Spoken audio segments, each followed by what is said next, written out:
மெருகேறிய காதல். ஒரு சிற்பியின் கதை. ஒரு கிராமத்தில் மிகச்சிறந்த சிற்பி ஒருவன் இருந்தான். அவன் செதுக்கும் சிலைகள் உயிரோட்டமாக இருக்கும்.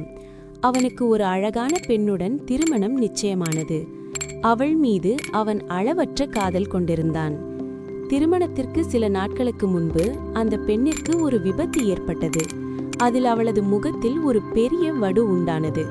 அவளது அழகான முகம் சற்று சிதைந்து போனது. அவள் மிகுந்த கவலையடைந்தாள். நான் இப்போது அழகாக இல்லை, என் முகம் விகாரமாகிவிட்டது. சிற்பியான அவர் அழகை நேசிப்பவர், என்னை அவருக்கு பிடிக்காமல் போய்விடுமோ என்று அஞ்சி அழுதாள். திருமணத்தன்று அவள் முகத்தை மூடிக்கொண்டு அவனிடம் வந்தாள். ஆனால் அந்த சிற்பி அவளை பார்த்து முன்பை விட அதிக அன்புடனும் புன்னகையுடனும் வரவேற்றான். அவள் தயங்கியபடியே கேட்டாள், என் முகம் முன்போல இல்லை, சிதைந்துவிட்டது. ஒரு சிற்பியாகிய நீங்கள் அழகை ரசிப்பவர், என்னை எப்படி ஏற்கப் போகிறீர்கள்? சிற்பியின் பதில். சிற்பி அவளது கைகளை பிடித்து கொண்டு சொன்னான், அன்பே, நான் ஒரு கல்லின் வெளிப்புற அழகை பார்த்து சிலைகளை செதுக்குவதில்லை. அந்த கல்லுக்குள் ஒளிந்திருக்கும் உயிரைத்தான் பார்க்கிறேன். உன்னை பொறுத்தவரை உன் முகம் வெறும் வெளிப்பக்கம்தான். நான் காதலித்தது உன் அன்பையும் குணத்தையும் தான்.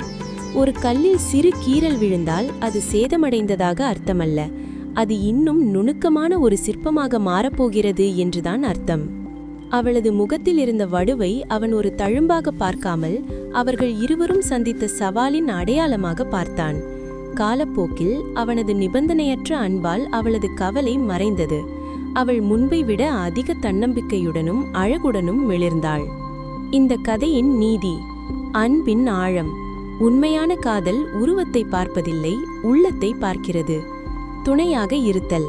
கஷ்ட காலங்களில் ஒருவரை ஒருவர் கைவிடாமல் அவர்களுக்கு தன்னம்பிக்கை அளிப்பதே சிறந்த காதல்.